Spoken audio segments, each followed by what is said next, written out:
내 몸에서 자연스럽게 노화가 되면서 일어나는 모든 산화 과정들의 영양소를 먹음으로 해서 그 산화를 막아줄 수 있는. 네, 안녕하세요. 반갑습니다. 요즘 그 토마토가 진짜 인기가 많아요. 지금 생각해보니까 제가 좋아하는 모든 음식에는 다 토마토가 들어있는 것 같아요. 햄버거에도 들어있고, 피자에도 들어있고, 파스타에도 들어있고, 파스타에도 들어있고, 리조또에도 들어있고, 생으로 먹는 것도 너무 좋고요. 토마토가 이렇게 인기가 많은데, 이게 건강식품이기도 하잖아요. 토마토는 중량 대비 칼로리가 낮아요. 그래서 배는 금방 부르고 열량은 많이 섭취하지 않을 수 있는 재료이기 때문에 일단 다이어트 하신다? 그러면은 토마토 강력 추천입니다. 물론 위가 아주 불편한 분들에게는 아니고요. 근데 뭐 토마토를 다이어트 할 때 곁들여 드신다? 아주 좋고요. 식이섬유도 많기 때문에 다이어트 할 때 음식 양이 줄어들기가 쉬운데 뭐 화장실 가는데도 좀 도움이 되고요. 그래서 토마토는 그 강렬한 빨간 색깔만큼이나 강력한 베네핏을 가지고 있는 재료. 혹시 어떤 이점을 가지고 있는지 좀 하나씩 말씀해 주실 수 있을까요? 뭐 라이코펜, 리코펜이라고 부르는 토마토가 가지고 있는 그 성분, 특유의 성분이 있는데요. 그 성분 자체가 굉장한 항산화 효과를 가지고 있어요. 항산화, 산화를 막아주는 것. 그래서 내 몸에서 자연스럽게 노화가 되면서 일어나는 모든 산화 과정들의 항산화 성분, 항산화 영양소를 먹음으로 해서 그 산화를 막아줄 수 있는 그 대표적인 식품 토마토, 거기에 들어가 있는 라이코펜, 그게 항산화 성분이라고 생각을 하시면 되겠고요. 그래서 라이코펜의 효과 때문에 토마토가 더 전 세계적으로 부각된 것도 있어요. 눈 건강에 아주 관심들이 많으시잖아요. 눈에도 효과가 있나요? 루테인, 제아잔틴 이런 영양소들도 토마토에 많이 들어가 있어서 사실은 토마토를 꾸준히 드시는 거는 내가 속에만 부담이 없다면, 왜냐하면 위산을 많이 자극할 수 있는 식재료이기 때문에 위가 좀 불편해요 하시는 분들만 아니면 꾸준히 드시는 거는 굉장히 추천할 만한 재료예요. 위에 부담이 갈 수 있다 말씀을 많이 해주셨잖아요. 그 부담이 갈 수 있는 그 성분이 들어있는 건가요? 성분이 있다기보단 우리가 토마토 먹으면 약간 새콤달콤하니 그렇잖아요. 내가 빈속에 레몬을 짜서 먹었다. 그럼 생각만 해도 뭐 약간 새콤새콤하잖아요. 그러면서 뭔가 입에 침이 쫙 고이고 이게 들어가면 위산이 쫙 분비될 것 같은 느낌이 들잖아요. 그래서 토마토도 어찌 보면 내 위산 분비를 자극을 할 수 있는 재료이기 때문에 위가 아주 예민하시거나 혹은 토마토가 많이 든 거를 먹고 나서 왜 이렇게 속이 불편하지? 생각을 하셨던 분들이라면 꾸준한 섭취를 조금 조심하시면서 관찰하셔야 될 필요가 있지만 그렇지 않은 분들은 토마토를 꾸준히 섭취하시면 너무 좋죠. 그럼 이 얘기만 들어봤을 때는 공복에 먹기에는 조금 부담이 될 수도 있겠네요. 특히 위가 예민하신 분들은 내가 위장 질환이 약간 있어 하시는 분들은 공복 토마토 조금 힘들 수 있죠. 공복에 막 토마토 7알 먹고 조심을 하셔야겠네요. 근데 본인이 그게 받아들여지면 괜찮아요. 여러 번 말씀드렸지만 옆집 아저씨 효과가 나에게 있다 없다? 항상 있는 건 아니다 말씀드렸잖아요. 그래서 남들에게 괜찮다고 나에게 다 괜찮은 건 아니니까 스스로 잘 관찰하는 습관은 중요하죠. 눈을 저한테 말씀해 주셨지만 이것도 처음 보는 분들이 있을 것 같아요. 항산화가 몸을 보호하는 이유? 그리고 노인분들한테 어떤 도움이 될 수 있는지를 조금 더 깊게 얘기해 주시면 좀 좋을 것 같아요. 뭐 산화가 된다라는 이제 단어를 드리면 아시겠지만 이게 무언가가 원래 모양, 원래 기능으로 있던 게 계속 시간이 지나 산소와 접촉하면서 이게 약간 철로 치면 녹쓰는 거예요. 그래서 산화가 된다라는 그 과정을 막아주는 게 이제 항산화하는 것인데 항산화가 만약에 굉장히 활발하게 일어나 내가 산화되는 속도보다 항산화 속도가 빨라 회춘하겠죠. 근데 이제 산화되는 속도는 보통 우리가 노화가 진행되면서 쭉 평생 빨라지면서 진행이 되는 거고 항산화 되는 속도는 내가 무언가 항산화 영양소를 먹거나 동작을 하거나 이런 게 아닌 이상에는 산화는 자연스럽게 진행되는 노화 과정인 거고요. 항산화는 자연스럽게 진행되는 과정은 아니거든요. 그래서 항산화 시켜줄 수 있는 영양소가 뭐냐, 그 물질이 뭐냐 하는 것에 전 세계인의 관심이 모여져 있는 게 바로 젊음을 되찾아준다라는 느낌 때문인 것 같아요. 저속노화, 역노화 약간 이런. 그런 개념인 거예요. 뭔가 산화되어 나가는 나의 이 자연스러운 노화 과정을 좀 이렇게 끌어당기면서 덜 산화되게끔 해주는 역할을 하게 되죠. 그래서 토마토에 들어가 있는 라이코펜도 그런 역할을 하는 강력한 항산화 성분이기도 하고요. 토마토 중에서도 뭐 스테비아 토마토라든지 요즘은 그런 것도 있더라고요. 자몽 맛이 나는 토마토, 사과 맛이 나는 토마토가 있는데 그런 것들을 먹으면 괜찮은 건가요? 사실 이제 모든 것은 자연 그대로 난 상태가 저는 가장 좋다고 생각하거든요. 그래서 스테비아 토마토라는 것은 그 스테비아가 들어가 있는 물로 재배를 한 거예요. 그래서 토마토 자체가 훨씬 단맛이 많이 나는 그런 맛을 가지고 있는 건 거죠. 그래서 새콤한 맛은 굉장히 줄어들고 단맛이 아주 밀도 있게 모여있는 맛을 형성을 하고 있는 건데 아마 다른 플레이버를 가진 토마토들도 결국 같은 개념이라고 생각하고 영양 성분상에 무슨 문제가 있다라는 개념보다는 이제 개인의 취향이 문제인 것 같아요. 뭐 이거는 유전자 변형이랑은 또 다른 이슈니까요. 그래서 그냥 개인 취향이다라고 말씀을 드리고 싶고 다만 원래의 토마토가 가지고 있는 그 고유의 새콤하면서 달콤한 맛을 내는 거랑은 이제 맛의 스펙트럼이 다르니까요. 그런 부분들을 잘 생각해서 선택하시면 되죠.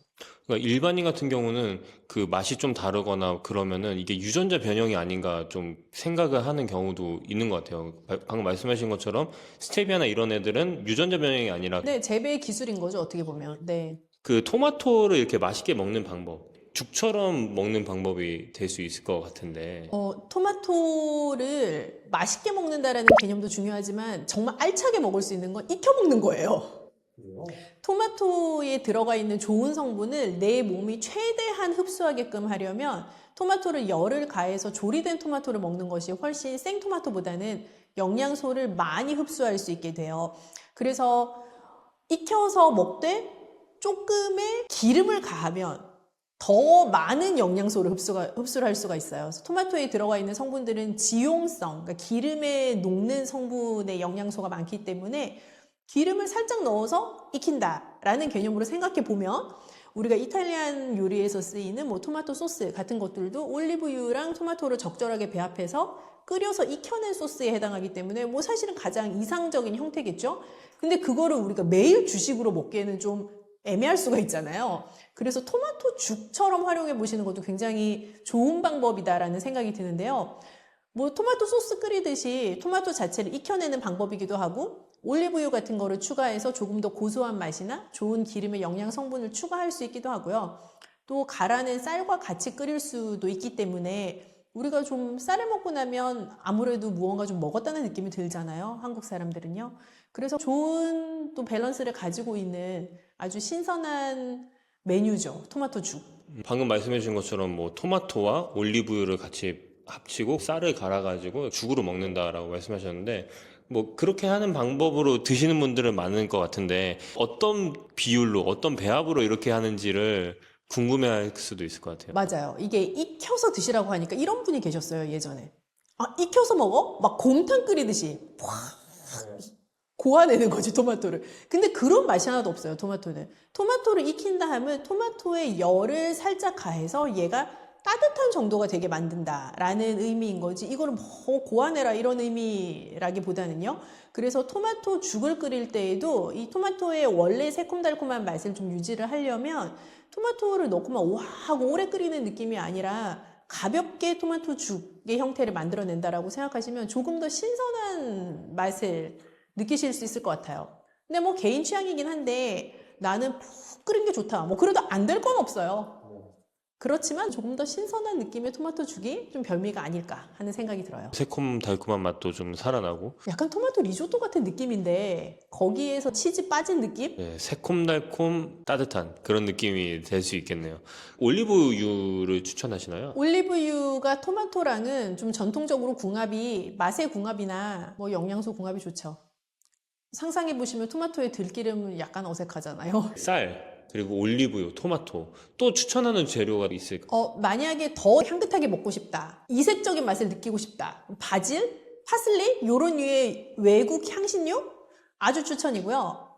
여기에다가 나는 조금 더 서양식을 가미하고 싶어? 다양한 종류의 치즈 진짜 잘 어울리고 좀 단맛을 더 넣고 싶어? 단호박 같은 것도 잘 어울려요. 단호박이 잘 어울려요? 네, 단호박은 약간 죽을 끓였을 때 점도를 더 주기도 하고 조금 더 묵직한 느낌을 만들어내잖아요. 일반 토마토 죽보다는. 그래서 잘 어울려요. 농도도 그렇고요. 시도를 한번 해봐야 될 것 같아요. 해보세요. 맛있답니다. 그러면 토마토죽 이런 것도 하루 권장량이 있을 것 같아요. 일단 토마토가 몸에 좋다고 하니 뭐 박스로 먹어야지 이런 생각은 버려야 된다고 말씀드렸죠. 토마토 하루에 한두 개? 네, 한두 개 정도 분량 전 적정량이라고 생각하고요. 뭐 한두 개를 그냥 생으로 드셔도 좋지만 익혀 먹으면 더 좋다라고 말씀을 드렸으니까 뭐 죽 한 그릇 정도 끓일 수 있는 한두 그릇 끓일 수 있는 양 정도라고 생각해요. 토마토 한두 개 정도 추천드립니다. 토마토가 크기가 좀 다양하잖아요. 머릿속에 떠오르는 그 크기인 거죠. 일반적으로 우리가 시장 가면 볼 수 있는 토마토 뭐 요만한 방울 말고요. 그 정도의 한두 개 정도가 신장에 관심 있는 분들을 위해서 토마토를 어떻게 섭취하면 좋을지도 좀 팁을 주시면 좋을 것 같아요. 이 토마토도 칼륨이 높거든요. 토마토도 일반적으로 칼륨이 높은 다른 재료들처럼 조금 조심하셔야 되는데 생으로 먹으려면 칼륨을 낮출 수 있는 방법이 없는데 익혀서 먹는다라고 생각하면 아까 우리가 칼륨 함량을 낮출 때 뭐 데친다라는 전처리가 늘 있잖아요. 그래서 토마토도 비슷해요. 한번 얘를 삶는다까지는 아니지만 좀 팔팔 끓는 물에 데쳐낸다라고 생각을 하시고 그 데쳐낸 토마토를 가지고 죽을 끓이시거나 데쳐낸 것을 가지고 뭐 갈아가지고 소스를 만드시거나 하는 형태로 칼륨 함량을 좀 많이 낮출 수가 있죠.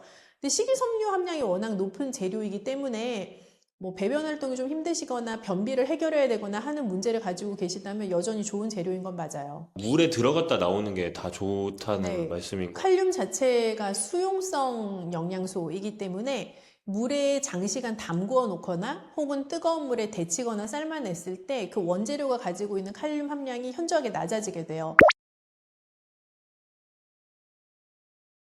토마토 죽을 한다고 네, 들었습니다. 그렇습니다. 토마토 죽 진짜 너무 생소하거든요. 네. 이게 어떤 맛이 날까 정말 궁금한데요. 제가 토마토죽을 개발하면서 생각한 그 제품은 토마토 리조트. 아, 리조또 네. 하면은 약간 이탈리아의 그런 맛이 날 수 있는 건가요? 그죠? 프레시한 토마토 들어가고, 음. 시중에 파는 토마토 홀, 그리고 올리브유도 들어가고, 양파도 들어가고, 마늘도 들어가고, 마늘. 볶아죠. 혹시 토마토 어디 거 쓰는지 토마토가 네. 따라 향미가 달라요. 신맛이 살짝 더 올라오고, 약간 맛이 좀 적은 상태의 롱고바디. 프레시한 토마토도 다 다이스로 해가지고 같이 소스를 만들 때 쓰죠. 기대가 되네요. 네. 이거 한번 소개해 주실 수 있을까요? 네, 우선은 이제 저희 보이는 재료들은 정말 간단하잖아요. 우선은 죽밥이라는 재료가 있고, 그리고 토마토 소스를 만든 게 있고, 네. 약간의 소금과 요 육수가 들어갑니다. 그 토마토 소스는 그 토마토랑 토마토 캔 두 개만 들어간 건가요?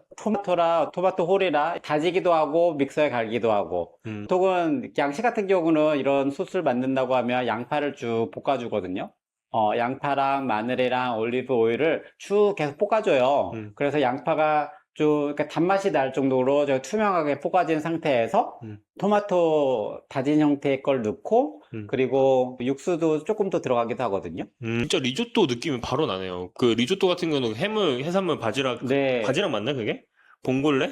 네네네. 네, 그런 거 넣는다고 맞아요. 하는데 푹 끓여주시면 네. 오래 끓여 아니고 얘 3, 40분 끓이는 것 같아요. 주로 이제 냉동고에 넣으셨다가 토마토 죽 드시고 싶다. 그러면 밥과 이 토마토 소스와 육수 넣고 끓여 드시면 됩니다. 요리를 이제 어떻게 하면 될까요? 네, 냄비에다가 육수를 푸십니다. 육수는 한 컵 반. 한 컵 반. 네, 음. 한 컵 반 정도 부시고 토마토 소스 컵 반 들어갑니다. 한 컵 반. 네. 지금 그 팩에 들어있는 게 한 컵 반 정도 양이죠? 네, 맞아요, 맞아요. 이 디테일로 이렇게 물도 같이 섞어가지고 그렇죠. 다 들어갈 수 있게. 아깝게 네. 버릴 수는 없죠. 네. 그리고 나서 얘도 어떻게 보면 이제 거의 동량의 그냥 한 컵 반 정도 되긴 하지만 지금 그람수로 재고 계신 건가요? 네, 맞습니다. 그람수로 한 컵 반이면 몇 그램 정도 되시나요? 이게 한 280g, 260g 정도인데 네. 근데 집에 근데 저울이 많이 없으니까 보통 공기로 하면 네. 한 공기 반 안 되게 그래서 끓이다 보면 이게 물 따는 느낌이 있으면 조금 더 넣어서 이렇게 끓여주시면 됩니다. 소금 살짝 넣고. 어느 정도 양이죠? 소금? 얘는 두 꼬집. 두 꼬지. 네. 그래서 이렇게 끓여주시면 됩니다. 따라서 만들잖아요. 네. 셰프님이 만드신 그 맛인지 아닌지 좀 궁금할 것 같아요. 진짜 오리지널 맛을 느끼고 싶은데 여기를 한번 찾아오면 좋을 것 같거든요. 혁신도시대에 있습니다. 네, 이게 배민으로도 있다고 제가 들었어요. 네, 배민도 있고 쿠팡이츠도 있고 전화로 주셔도 되고 즉 매장 내에도 깔끔하게 되어 있으니까 오셔서 드셔도 됩니다.